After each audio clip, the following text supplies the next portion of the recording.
చిత్తూరు నియోజకవర్గం సంబంధించినటువంటి షాన్ బాషా గారిని జిల్లా అధ్యక్షులుగా నియమించడం జరిగింది. అదేవిధంగా నియోజకవర్గానికి సంబంధించి ప్రసాద్ గారిని అధ్యక్షులుగా నియమించడం జరిగింది.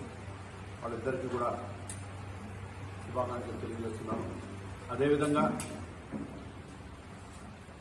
మీరు చూస్తే ఈరోజు పేపర్లో అందరూ కూడా చూస్తుంటారు, పూతలపట్టు నియోజకవర్గం ఐరాల మండలం కాణిపాకం దగ్గర ఒక పల్లెటూరుకు సంబంధించినటువంటి ఒక అతను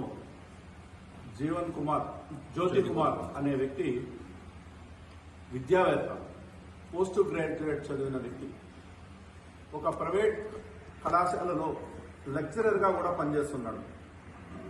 అటువంటి వ్యక్తి మీద నిన్న సారా కేసు పెట్టడం జరిగింది. అరా కేసు 5 లీటర్లు సారా తరలిస్తా ఉంటే పట్టుకున్నాము అనే విధంగా. అంటే